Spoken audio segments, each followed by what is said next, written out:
Efésios 1, verso 3 ao 6. Diz assim a palavra de Deus. Bendito Deus e Pai de nosso Senhor Jesus Cristo, que nos tem abençoado com toda sorte de bênção espiritual nas regiões celestiais em Cristo. Assim como nos escolheu nele, antes da fundação do mundo, para sermos santos e irrepreensíveis perante ele, e em amor, nos predestinou para ele, para a adoção de filhos, por meio de Jesus Cristo, segundo o beneplácito de sua vontade, para o louvor da glória de sua graça, que ele nos concedeu gratuitamente no amado. Amém. Vamos orar ao Senhor. Deus, nosso amado Pai, nós, o teu povo, estamos aqui diante de ti, clamando, porque nós queremos ouvir a tua palavra. Deus, tira de nós toda distração, tudo que venha atrapalhar a compreensão dessa escritura que é sagrada, que é santa, que provém do próprio Senhor. Fala conosco, Deus. Nos ajuda nesse momento para que sejamos, como diz a tua palavra, santificados na verdade. A tua palavra é a verdade. Que esse texto produza no nosso coração um desejo de adoração ao Senhor, porque o Senhor é digno de ser louvado. Essa é a nossa oração, em nome de Jesus. Amém. Não sei se você já se questionou. Você está sentado nesse banco, certamente veio a esse lugar para adorar a Deus. E eu te faço essa pergunta. Por que você está aqui? Por que você recebeu essa salvação do Senhor e outros não? Por que, por exemplo, Paulo, ou Pedro, ou João foram salvos e Judas não? Por que Moisés foi salvo e Faraó não? Eu estou falando de personagens que descritamente na Bíblia é revelado que não foram salvos, como Judas e Faraó. Quanto a outras pessoas nós não temos como dizer. Mas porque nós estamos caminhando rumo à fé em Jesus Cristo, olhando sempre para Jesus, e outras pessoas morrem sem ter a fé nesse mesmo Senhor e Salvador? Qual é a condição e qual é o critério para nós sermos salvos? Ou, em outras palavras, qual é a condição e o critério para Deus, como diz o nosso texto aqui, ter nos escolhido? O que é que Ele viu em nós? O que é que Ele viu em mim, em você, para que nós fôssemos escolhidos? É sobre isso que o nosso texto diz hoje. Não apenas isso, mas algumas outras coisas. Esse texto, ele é corrido até o versículo 14. Verso 1 e 2 é o prefácio, é a apresentação. Quem escreveu, para quem escreveu? Paulo escreveu para os Efésios, santos que vivem em Éfeso. Do verso 3 ao 14, é a chamada, eu vou repetir tanto essa palavra que vocês vão aprender, é a chamada doxologia, é o trecho de adoração a Deus. Então ele faz uma adoração do verso 3 ao verso 14, que é corrido, é sem ponto, no máximo vírgulas. E nessa adoração, ele menciona explicitamente, em distinção, as três pessoas da Trindade, começando pelo Pai, do verso 3 ao 6, do verso 7 até o verso 12, ele fala do Filho, e o verso 13 e 14 ele fala do Espírito Santo. Só que nós dividimos com o objetivo de sermos mais detalhistas e específicos na obra de cada um. Ele escreveu esse trecho com alguns propósitos, né? Eu tenho falado numa reunião do Estudo dos Homens que uma das coisas mais importantes quando a gente lê a Bíblia é entender qual é o propósito do autor em ter escrito esse texto. Então, qual é o propósito de Paulo em ter escrito esse trecho de Efésios 3 ao 14, mas hoje vamos meditar até o verso 6. Primeiro, confirmar o Evangelho no coração daqueles irmãos. Isso mostra para nós que o Evangelho sempre vale a pena ser lembrado. A morte, a ressurreição de Jesus, o seu poder, o seu sacrifício, a vida que ele nos concedeu, sempre vale a pena ser lembrado. Então ele escreveu objetivando confirmar o Evangelho no coração daqueles irmãos. O segundo propósito e principal desse trecho é adorar a Deus e motivar os irmãos a fazerem o mesmo. E nós vemos isso já na primeira palavra. Versículo 3, bendito. Essa palavra significa elogio, significa louvor, exaltação. Com essa palavra nós aprendemos também, não apenas aqui, mas em toda a Bíblia, o dever de toda criatura, que é adorar a Deus. O ser humano existe para viver para a glória de Deus. Essa é a nossa primeira obrigação. Esse trecho, assim como muitos salmos e outros trechos da Bíblia, foram escritos para nos estimular a adoração, para provocar em nós esse desejo de adoração. Então aqui poderíamos dizer que é um louvor. Poderia ser adaptado em formato de música, sim, mas louvor no sentido estrito da palavra, no sentido essencial da palavra. É uma exaltação a Deus. É um ato de adoração ao Senhor. E ele mostra para nós alguns motivos pelos quais ele adora a Deus. Então ele mostra que, primeiro, o ser humano deve viver para a glória de Deus, e a gente vai ponderar em quem ele adora e quais os motivos. Como eu disse, do verso 3 ao 6 ele fala do Deus Pai. Do verso 7 ao 12 ele fala de Deus Filho, e 13 e 14 ele fala Deus, o Espírito Santo. Agora nós vamos ver os motivos, do versículo 3 ao versículo 6. Então aqui ele diz: bendito o Deus e Pai de nosso Senhor Jesus Cristo, que nos tem abençoado com toda a sorte de bênção espiritual nas regiões celestiais. Então ele vai mencionar quais são os motivos pelos quais ele está adorando a Deus. Mas antes disso, ele fala a pessoa: bendito Deus e Pai. Não sei se vocês lembram da última mensagem, eu falei que na cidade de Éfeso tinha uma cultura matriarcal. Por quê? Porque eles adoravam a Diana dos Efésios. Lembram que lá em Atos eles passaram 2 horas gritando diante de Paulo: grande é Diana dos Efésios, grande é Diana dos Efésios. Então era uma cidade com a forte adoração e ênfase à deusa Diana, e por isso uma cultura matriarcal. E Paulo habilidosamente usa palavras bem ponderadas e refletidas. Ele usa para falar de Deus a expressão Pai, para contradizer a cultura da época e mostrar que Deus se relaciona conosco como um Pai. Bendito Deus e Pai de nosso Senhor Jesus Cristo. Ele continua dizendo que nos tem abençoado com toda a sorte de bênção espiritual nas regiões celestiais. Essa expressão, que nos tem abençoado toda a sorte de bênção espiritual nas regiões celestiais, faz um contraste com as bênçãos da lei de Moisés. Enquanto com a aliança que nós temos em Cristo, nós temos bênçãos espirituais, na lei de Moisés eram dadas as bênçãos materiais imediatas. Então era uma lei que dizia: se você obedecer, Deus vai dar a chuva e a sua terra vai frutificar. Se você desobedecer, vocês vão ser perseguidos e vocês vão sofrer na mão dos vossos inimigos. Aqui ele mostra que a nossa ênfase é muito mais espiritual. Isso é interessante para nós, porque muitas pessoas hoje querem viver a fé cristã numa ênfase materialista. O que eu quero dizer com isso? Não é difícil você encontrar pessoas que são atraídas para as igrejas por meio de bênçãos materiais, por meio de curas, prosperidades, empregos, promoções no trabalho, carro, casa e coisas desse tipo.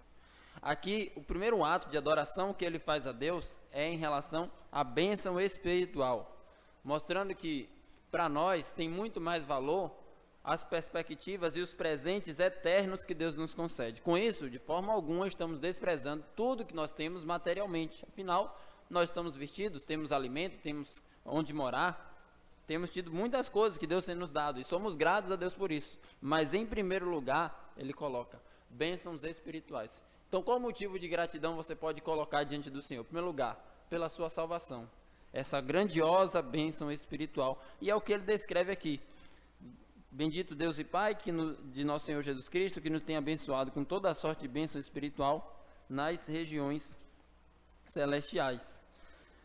Em Cristo, mostra que todas essas bênçãos foram concedidas por meio da pessoa do Senhor Jesus Cristo.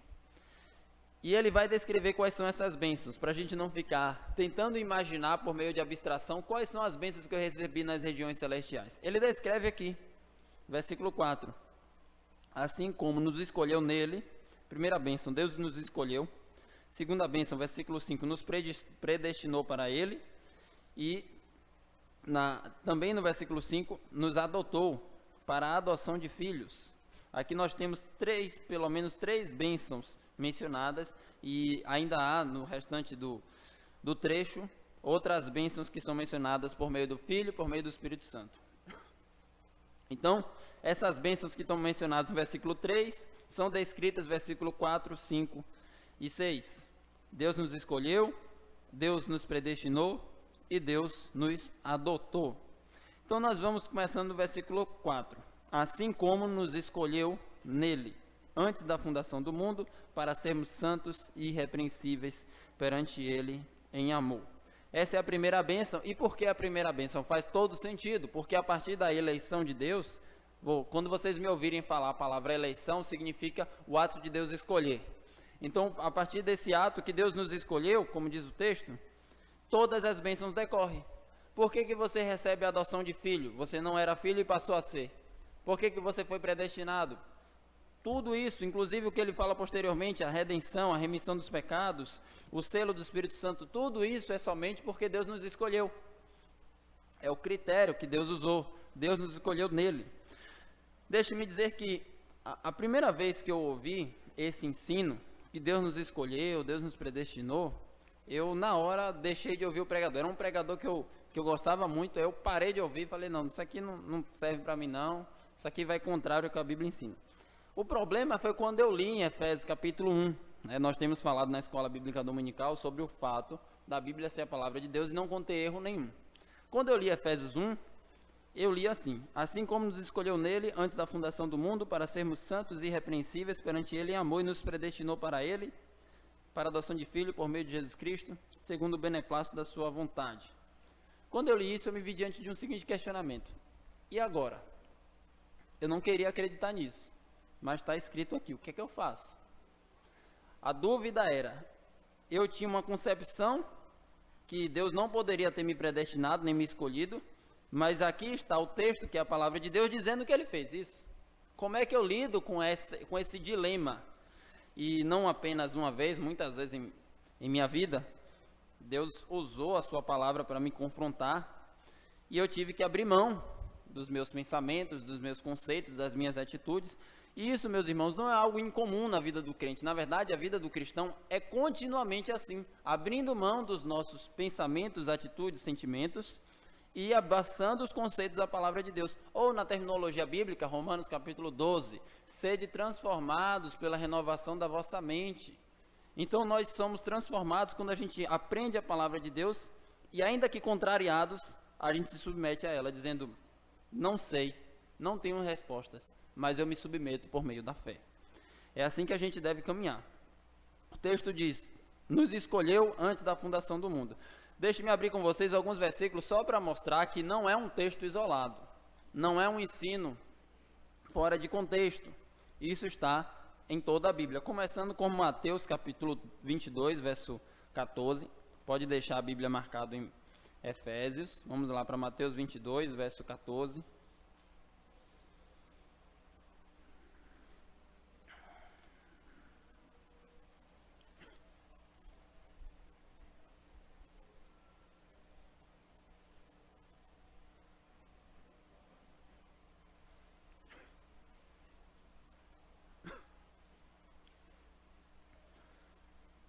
O Senhor Jesus conta uma parábola sobre as bodas, são o casamento, uma celebração, uma festa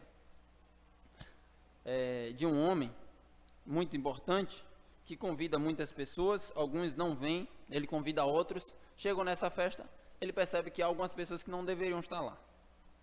E aí ele conclui, o contexto, eu estou falando dessa parábola para dizer que o contexto é Deus chamando pessoas e as pessoas rejeitando. E aí ele conclui dizendo a seguinte lição, Mateus 22, 14. Porque muitos são chamados, mas poucos os escolhidos. Então aí você pode pensar, por que a gente prega o evangelho e poucas pessoas se submetem, se prostram diante de Jesus Cristo? A resposta está nesse versículo. Muitos são chamados, é a pregação exposta a todos. Nós devemos de fato expor a pregação a todos. Muitos são chamados, mas poucos são escolhidos. Ainda tem João capítulo 15, versículo 16, nas próprias palavras de Jesus.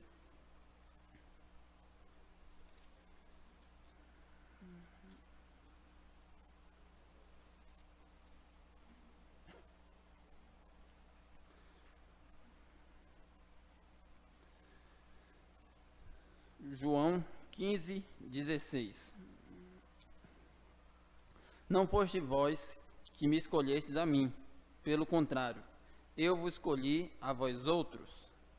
Queria destacar só esse trecho. Não foi vocês que me escolheram, mas eu que escolhi vocês. Jesus está falando isso para os seus discípulos e o mesmo princípio se aplica a nós. 1 Coríntios capítulo 1, verso 26.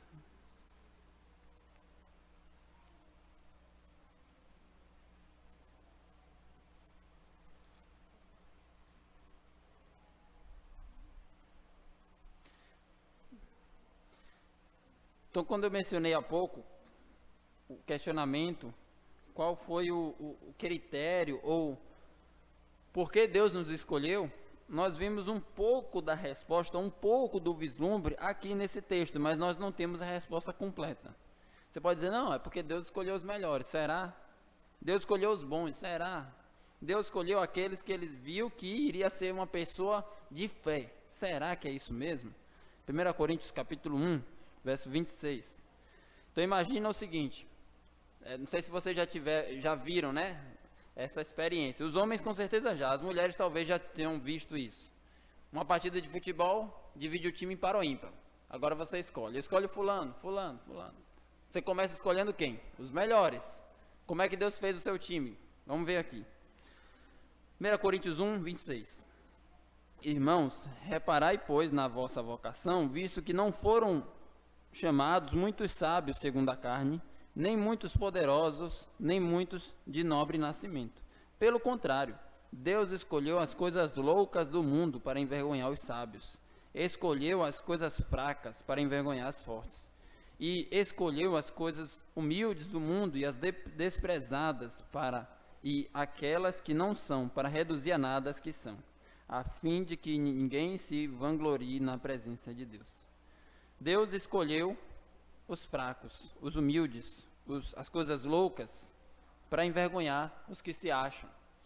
Então aqui, vemos que no nosso time, Deus começa a escolher, não pelos melhores, mas pelos piores. E ainda, dentro desse assunto, não poderia deixar de mencionar Romanos, capítulo 9, que é um dos textos mais claros e explícitos, para quando se fala do ato de Deus escolher, ou a eleição divina. Romanos 9, começando do verso 11.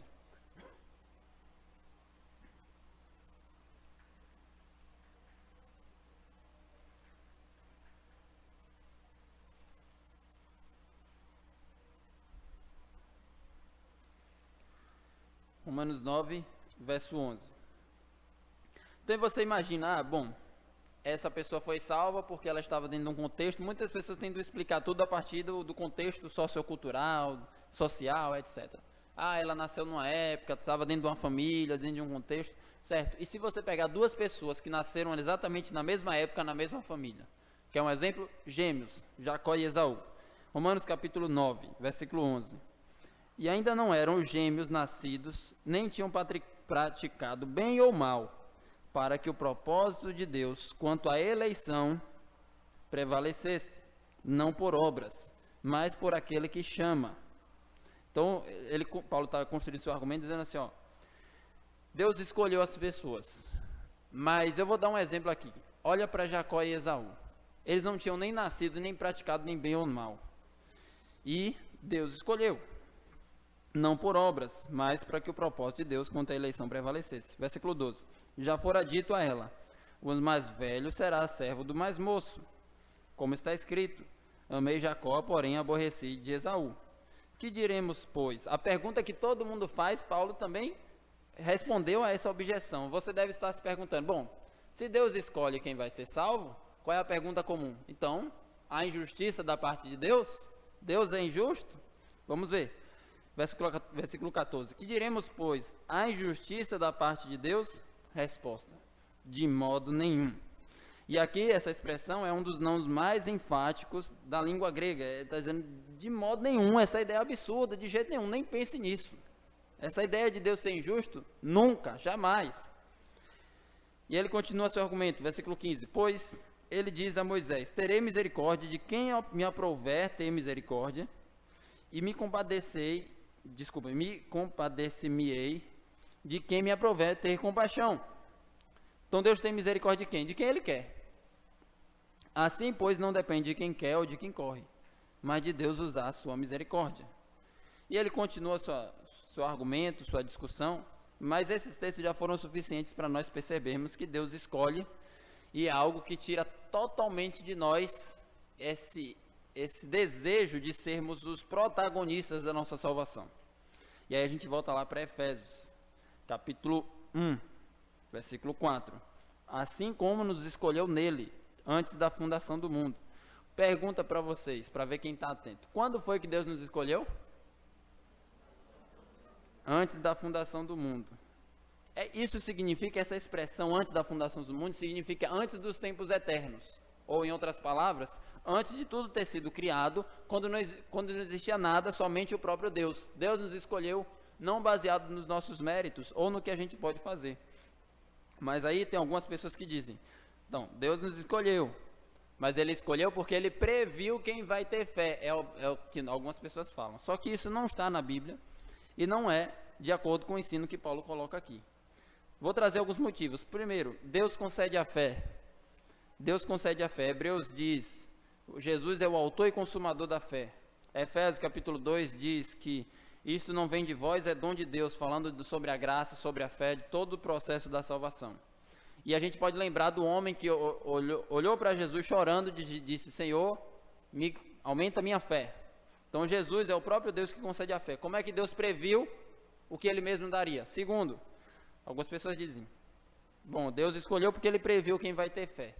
Aí surge uma pergunta, quem criou esse futuro que Deus foi lá consultar para prever que a pessoa teria fé? A realidade é que dentro dessa concepção exclui o fato de Deus ter escrito a nossa própria história. Salmo 139, versículo 16. Eu vou citar, mas se vocês quiserem anotar, diz que Deus escreveu cada um dos nossos dias, cada um deles escritos e determinado, quando nenhum deles ainda havia. Isso está lá, Salmo 139, versículo 16.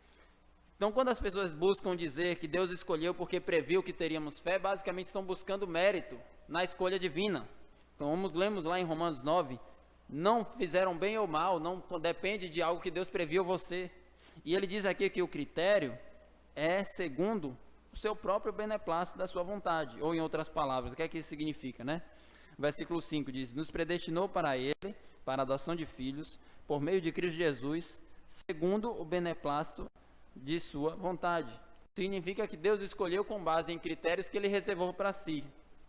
Deus escolheu com base em si mesmo. Não foi com base em nada bom de mim que Ele viu. Não é porque Deus viu que eu ou você seríamos melhor em alguma coisa que Ele resolveu nos escolher. Na verdade, não. Ele escolheu por sua infinita graça e misericórdia. E isso nos faz contemplar esse amor que transcende todo o nosso merecimento, que nós não merecemos nada. Então, como eu perguntei para vocês, Deus nos escolheu quando? Antes da fundação do mundo. Isso mostra para nós que o amor de Deus por nós é um amor eterno. Está lá em Jeremias capítulo 31.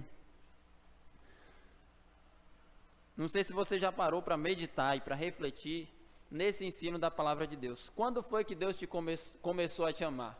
Ele não começou a te amar. Ele te ama eternamente. Nunca teve começo. Jeremias capítulo 31. Deus falando para Israel, e o princípio se aplica a nós, como nós estamos vendo lá em Efésios. Jeremias 31, versículo 3.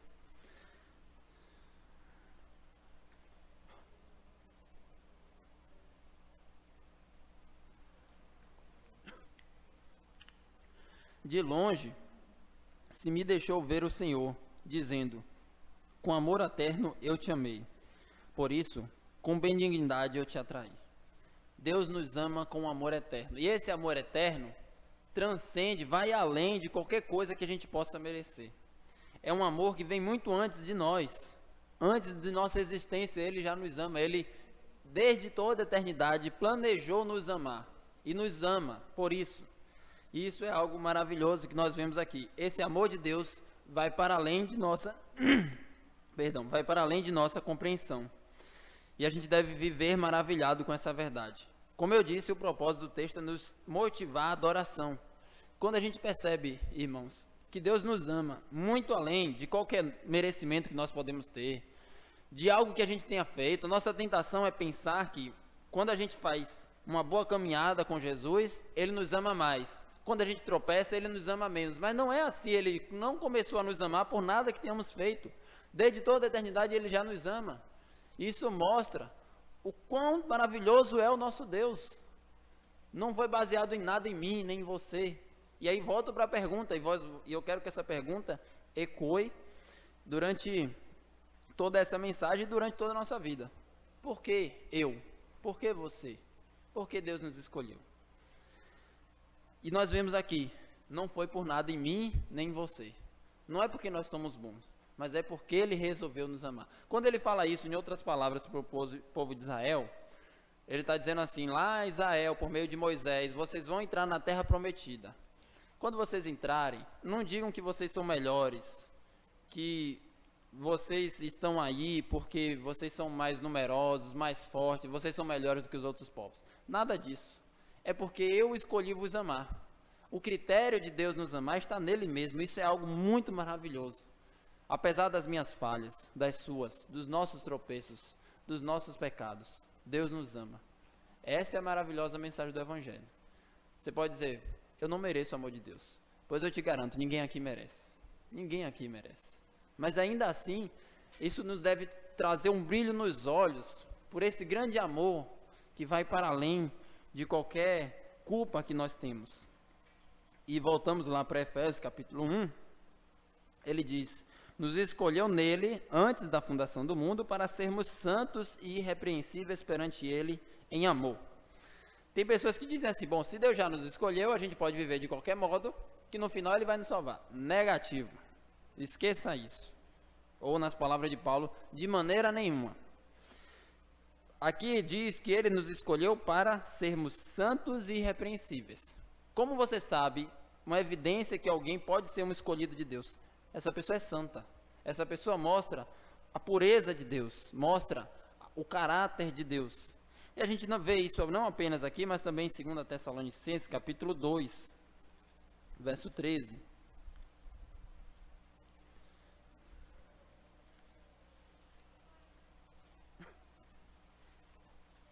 Segunda Tessalonicenses 2, verso 13.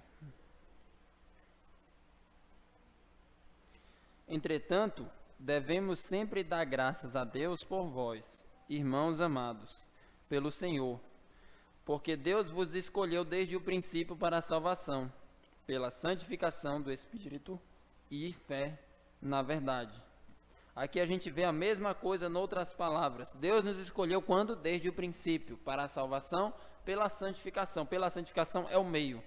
Então, Deus não nos escolheu para vivermos em trevas. E aí você lembra, Paulo está falando isso para quem? Para os santos que vivem em Éfeso.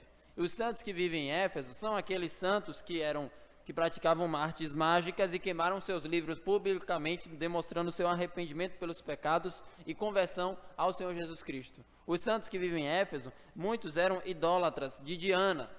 E agora eles, como diz na palavra de Paulo, Efésios 5:8, saíram das trevas e foram para a luz. Então Paulo está lembrando a eles, vocês foram escolhidos por Deus para viverem nesse caminho de santidade.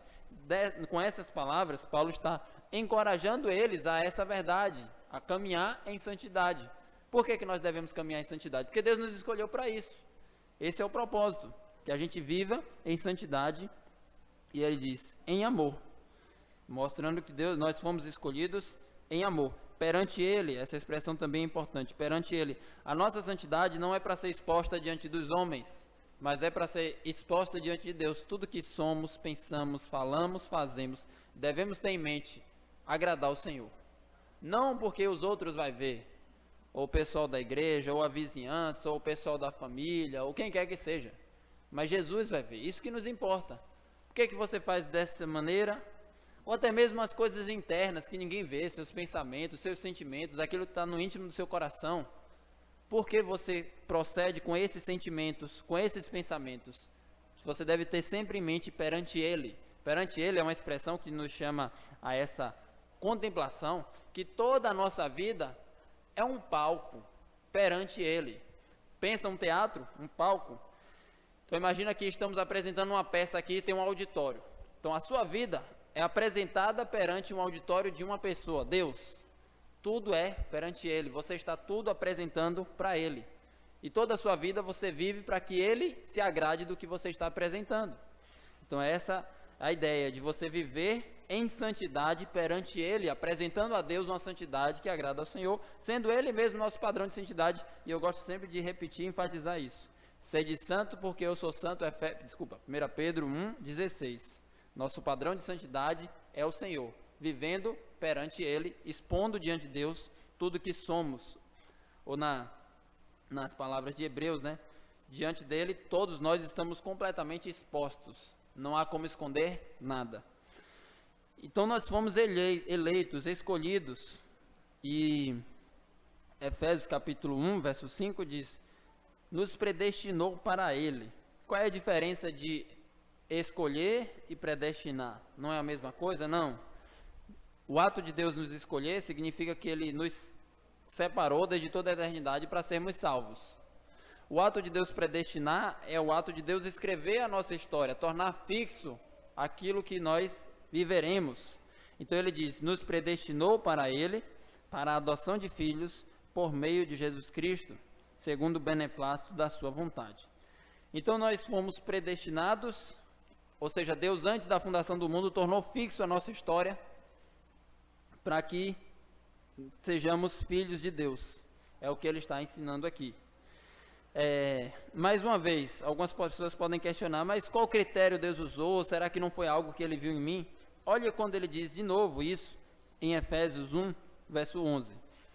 Efésios 1, 11. Nele, em Jesus, digo, no qual também fomos feito herança, predestinados segundo o propósito daquele que faz todas as coisas conforme o conselho da sua vontade. E aí eu volto à pergunta, qual foi o critério que Deus usou para me escolher e para te escolher? O propósito segundo a sua própria vontade. O seu conselho, ou seja, Deus escolheu com base em si mesmo, não foi nada em mim. E nós voltamos lá para Efésios 1, verso 5. Nos predestinou para Ele. Essa expressão é muito importante. O nosso destino final, Deus tornou fixo a nossa história. O nosso destino final é Ele mesmo. Percebe? Quão maravilhosa é essa doutrina? Deus nos predestinou para Ele. Deus nos direcionou, escreveu a nossa história, e o final da nossa história, o alvo final, o objetivo é Ele mesmo, é o nosso relacionamento com Ele. Isso é maravilhoso demais, por isso Paulo está bem dizendo a Deus, Deus nos predestinou para Ele. Esse é o propósito da nossa história, para a adoção de filhos. E essa palavra adoção, você sabe bem o que significa. Nós não éramos filhos de Deus. Nós éramos, como diz Paulo ainda em Efésios, capítulo 2, filhos da ira. Efésios 2, verso 3, diz assim, Efésios 2, 3, entre os quais também todos nós andamos outrora, segundo as inclinações da nossa carne, fazendo a vontade da carne e dos pensamentos, e éramos, por natureza, filhos da ira, como também os demais. Éramos tempo passado, nós éramos o quê? Filhos da ira, como também os demais. Esse texto nos mostra outra verdade que é difícil de engolir. Nem todo mundo, como diz aqui, é filho de Deus. Nós fomos adotados e a adoção mostra que nós não éramos. Há uma distinção que todos são criaturas de Deus, mas filho é aqueles que receberam a fé em Jesus Cristo. Olha, João capítulo 1, verso 12.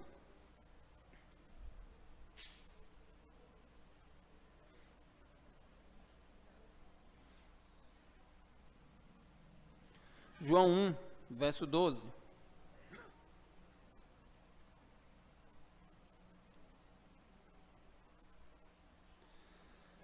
Mas a todos quantos o receberam, deu-lhes o poder de serem feitos filhos de Deus, a saber, os que creem no seu nome. Então, quem é filho de Deus? Os que creem no seu nome. Porque Deus nos concedeu esse poder de ser feitos filhos de Deus. E o verso 13, ele diz, os quais não nasceram do sangue, nem da vontade da carne, mostrando que essa filiação divina não é como a filiação natural, não é como a filiação da genética, do sangue, onde um homem e uma mulher têm filhos. Mas ele diz, os quais não nasceram do sangue, nem da vontade da carne, nem da vontade do homem, mas de Deus. Nós nascemos de novo, João capítulo 3 fala sobre nascer de novo, segundo a vontade de Deus, nós fomos gerados pelo próprio Deus. E aqui está outro ensino maravilhoso. Talvez se você ainda não tenha engolido muito bem isso, né? João ainda, capítulo 8, versículo 44. Olha o que Jesus diz para os seus opositores sobre filiação. João 8, 44. Então, normalmente se diz, todo mundo é filho de Deus. Aqui Jesus está no meio de um debate com as pessoas que estavam perseguindo ele. E João 8, 44, Jesus diz, vós sois do diabo, que é o vosso pai, e quereis satisfazer-lhes os desejos. Ele foi homicida desde o princípio e jamais se firmou na verdade, porquanto nele não há verdade. Quando ele profere mentira, fala o que lhe é próprio, porque é mentiroso e pai da mentira. Então Jesus diz para aquelas pessoas, vós sois do diabo, que é o vosso pai. O objetivo aqui é dizer que qualquer pessoa sem Jesus não é filho de Deus e precisa ser adotado por meio da fé, receber a fé que vem em Jesus Cristo. E é essa palavra que nós vemos aqui em Efésios, capítulo 1, versículo 5. Para a adoção de filhos, adoção, pressupõe que nós não éramos e passamos a ser. Nós fomos adotados como filhos de Deus. E João diz que isso é um grande amor de Deus. E ele diz, para a adoção de filhos por meio de Jesus Cristo. Essa adoção só pode ser por meio de Jesus, assim como todo o restante da salvação. Como a justificação, como a eleição, como a redenção, o perdão de pecados. Tudo isso é só por meio de Jesus. Nas palavras de Jesus, eu sou o caminho, a verdade e a vida, ninguém vem ao Pai senão por mim. Então, toda a nossa salvação é exclusivamente por meio de Jesus, e ele diz, segundo o beneplácito de sua vontade. Nós não podemos perder de vista, nós não podemos nos esquecer o que Paulo está fazendo aqui, adorando a Deus.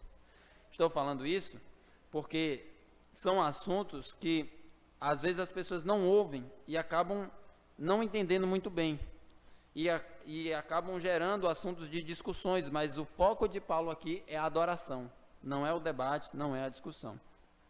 E ele continua no versículo 6, fazendo a parte da sua conclusão, para o louvor da glória de sua graça. Essa expressão ele repete 3 vezes, primeiro no Pai, segundo no Filho, terceiro no Espírito Santo. Versículo 12, a fim de sermos para o louvor de sua graça. E versículo 14, no final, em louvor da sua glória, mostrando que todo esse trecho está falando de louvor à glória de Deus. Então ele diz, para o louvor de sua graça. Essa expressão graça, que ele faz uma redundância em nossa cultura, mas na dele não é redundância, na dele é ênfase. Ele diz, graça que ele nos concedeu gratuitamente. Olha, 3 expressões para dizer a mesma coisa. Graça que nos concedeu a mesma coisa, e ele ainda enfatiza repetindo, dizendo, gratuitamente. Mas não é redundância, é ênfase. Na cultura da Bíblia se usava expressões dessa forma. Já ouviu as palavras de Jesus dizendo assim, Lázaro, sai para fora? Você diz, como assim sai para fora? Só se pode sair para fora. Mas é porque naquela cultura, esse era um recurso de ênfase. Então a gente vê aqui, para o louvor de sua graça, que ele nos concedeu gratuitamente. E ele faz isso outras vezes também, por exemplo, em Romanos. Mostrando que toda essa salvação é um processo de graça. Ele repete isso lá em Efésios 2. Isso não vem de vós, é dom de Deus, é presente divino. Mostra que exclui de nós todo o nosso mérito, todo o nosso orgulho, toda a nossa vaidade, toda a nossa tentação de contribuir de alguma forma para que no final sejamos coautores da nossa salvação. E ele diz, para o louvor de sua graça, mostrando que o objetivo final da salvação é o louvor e a glória de Deus. Mas ainda falando sobre Jesus, ele usa uma expressão, ele diz, para o louvor da glória de sua graça, que ele nos concedeu gratuitamente no amado. Quem é esse amado? Jesus. E nessa palavra amado, ele faz a transição para a adoração a Jesus, que nós veremos somente na próxima semana. Então não perca as próximas cenas, os próximos capítulos da nossa novela. Mas o que é que nós podemos aprender com esse trecho? Primeiro, quando ele diz amado, ele é uma expressão que a Bíblia diz claramente que Jesus é amado do Pai. Colossenses 1,13 diz o Filho do seu amor, ou no batismo de Jesus, quando o Pai apresenta publicamente o seu Filho.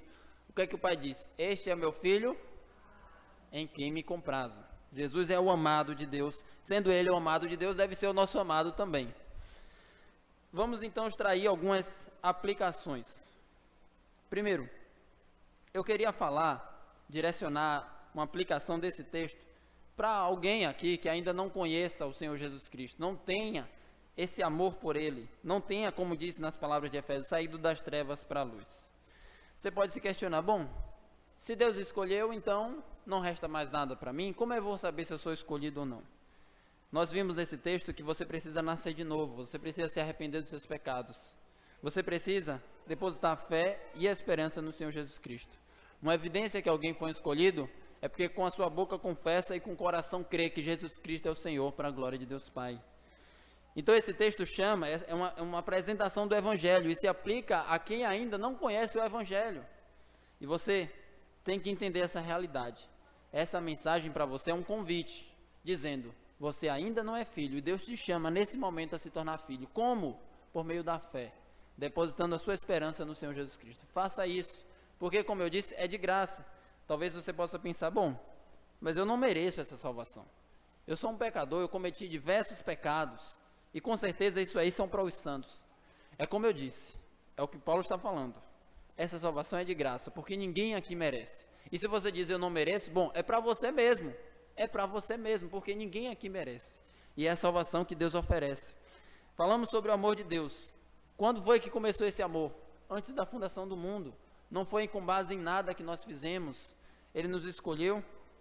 E essa evidência de escolha é se você vive em santidade. Portanto, se arrependa dos seus pecados, abandone as trevas e caminhe em direção à luz. Nesse momento, Deus te chama para abandonar a vida de escuridão no pecado e viver numa vida de luz na presença do Senhor Jesus Cristo. Essa é a mensagem do Evangelho. Essa é uma mensagem que transforma. É uma mensagem de convite, é uma mensagem de amor. É uma mensagem que comunica vida, paz e esperança. Aí você pode dizer, bom, como é que o pastor prega que Deus predestinou e escolheu e agora está fazendo um apelo para que as pessoas se convertam? É justamente por isso. Se não tivesse predestinados e escolhidos, eu não estaria fazendo. E Paulo foi motivado dessa forma, quando ele estava lá em Atos, em Corinto. Ele estava desanimado diante das oposições. Deus falou para ele, fale e não te cales, pois tenho muito povo nessa cidade. Romanos 9 até o 11, Paulo está falando sobre Deus escolher e predestinar as pessoas. E no capítulo 11, Paulo ainda faz um apelo à pregação do Evangelho. Como ouvirão se não há quem pregue? Portanto, essa mensagem que Deus salva as pessoas por meio do seu amor, que Ele adota as pessoas como filho, pessoas que não merecem, essa graça que é concedida gratuitamente, é a mensagem de salvação que Deus te oferece neste exato momento. Não deixe para depois, é hoje, é hoje. É a graça oferecida por meio de Jesus Cristo. Por que graça? Porque o preço já foi pago na cruz. É graça para os seres humanos, para nós. Mas para Jesus Cristo, o ser humano perfeito custou muito caro, custou a ira de Deus sendo derramada sobre ele na cruz. E por isso nós podemos dizer que a graça é gratuita, que Ele nos concede como um dom, um presente. E essa graça é oferecida a todos aqueles que creem no nome de Jesus Cristo. Por isso, se curve diante de Jesus, agarre-o e diga, Senhor, me salve, eu quero urgentemente essa graça. Segunda aplicação a todos nós, que nós aprendemos aqui. Paulo está, por meio dessa doxologia, incentivando os irmãos a viverem em santidade. Efésios capítulo 5, verso 8, diz assim, Efésios 5, 8. Você pode pensar, poxa, mas esse pastor diz umas palavras tão duras para a gente, nada comparado ao que Paulo diz, viu? Eu sou até suave. Efésios 5, 8. Pois outrora ereis trevas. Imagina uma pessoa dizendo, você era treva. Paulo está falando isso aqui. Mas quem? Todos nós, inclusive aqueles irmãos de Éfeso e nós também. Pois outrora ereis trevas, porém agora sois luz no Senhor, andai como filhos da luz. Então, Paulo lembra essa verdade para dizer, vocês viviam no pecado, vocês adoravam Diana dos Efésios, vocês praticavam artes mágicas, vocês praticavam culto lascivo a Diana, mas vocês foram predestinados e escolhidos por Deus para santificação, separação, consagração do mundo. E vocês devem viver diferentes de todo mundo que vive no pecado. Por quê? Porque nós fomos escolhidos por Deus para isso. Isso deve nos motivar. Deus nos escolheu e eu devo viver em separação. Não devo viver de qualquer modo. Uma evidência que nós somos escolhidos, como nós lemos em 2 Tessalonicenses e aqui também, é que nós vivemos em santificação. Ou nas palavras de Romanos, capítulo 8, versículo 28 e 29. Porque sabemos que todas as coisas cooperam para o bem daqueles que amam a Deus, daqueles que são chamados segundo o seu propósito. Porquanto os que de antemão conheceu, também os predestinou para serem conformes à imagem de seu Filho. Como é que nós sabemos que nós somos predestinados? Se estamos a cada dia mais parecendo com a imagem de seu Filho, Jesus Cristo. Abandonando as trevas do nosso coração, que é enganoso, desesperadamente corrupto, e parecendo com a luz que vem do Senhor Jesus Cristo. Como diz Jesus no Sermão do Monte, vós sois o sal da terra, vós sois a luz do mundo. Então esse texto se aplica para nós quando lemos, assim como nos escolheu nele, antes da fundação do mundo, para sermos santos e irrepreensíveis, como uma motivação. Meus irmãos, a palavra de Deus está nos dizendo que nós devemos viver separados desse mundo. Aqueles irmãos viviam em Éfeso, uma cidade pecaminosa. Nós também vivemos em nossa Éfeso. Brasil, Bahia, Lauro de Freitas, Salvador, toda essa nossa região, que tem várias festas, como aquelas de Diana. Nós temos o carnaval, nós temos as micaretas, nós temos os paredões, nós temos muita coisa, e vocês sabem. Mas nós somos chamados a viver separados, consagrados, diferentes do mundo, porque Deus nos predestinou e nos escolheu para isso. Esse é o chamado divino para nós. E por fim, a principal lição que eu disse desde o início ser o propósito desse texto. Deus, por meio de Paulo, escreveu esse texto para nos motivar a adorá-lo. A primeira palavra já diz isso. Bendito é um ato de louvor, é um ato de adoração. E aí você contempla nessas verdades que nós já falamos. Nós éramos filhos da ira, nós éramos trevas, nós andávamos segundo a natureza desse mundo, como nós lemos em Efésios capítulo 2, mas Deus nos amou. O que é que nós fizemos para merecer esse amor? Você tem alguma resposta para mim? A resposta é nada, a gente não fez nada. Às vezes eu me pego pensando, né? Por que Deus me amou? É uma das questões mais difíceis de responder. Eu não mereço de forma alguma o amor dele. E eu garanto aqui que não tem ninguém que merece. E essa é uma realidade que deve tocar no nosso coração de um modo muito especial. Deus nos amou apesar de nós. Deus nos amou. Olha como o João diz isso. 1 João capítulo 3. Você lê a Bíblia, leia com entonações que o autor colocou para nós. Entonações de emoções. 1 João capítulo 3, versículo 1.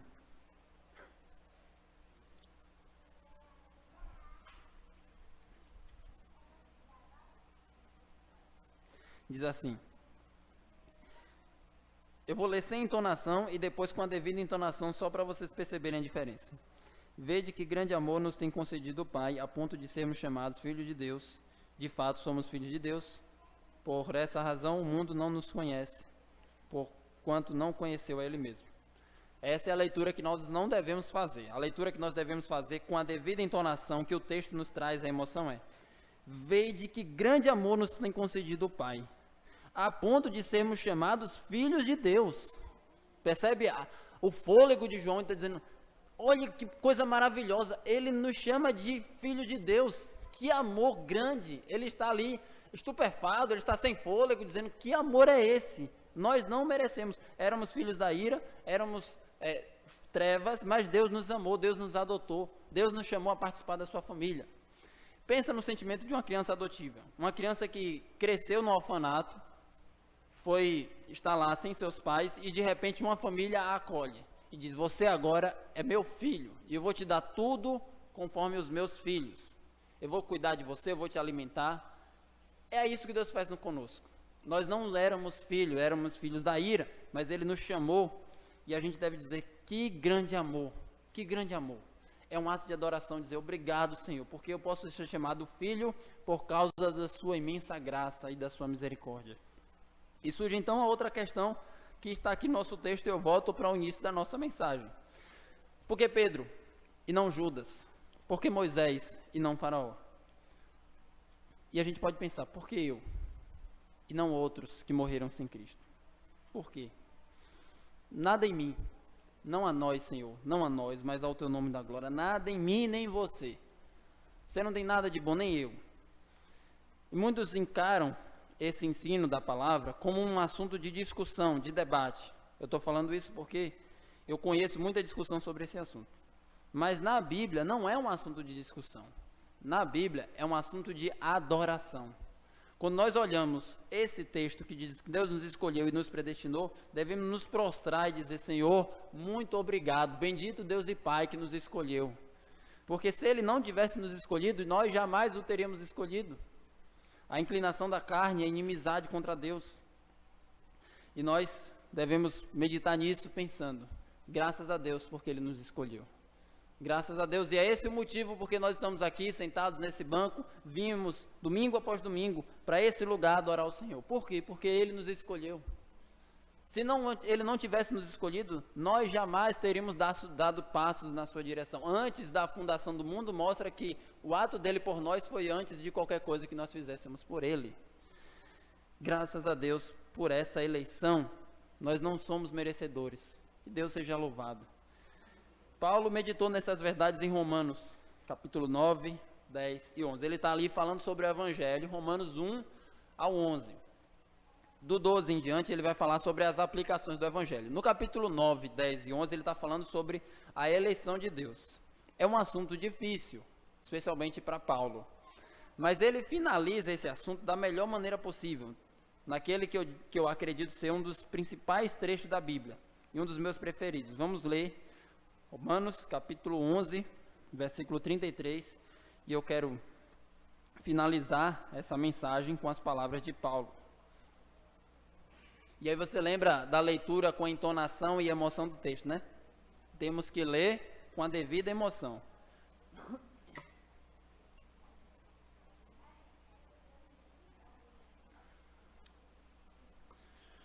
Então, Paulo está tratando de assuntos riquíssimos, de uma profundidade muito grande, assuntos difíceis.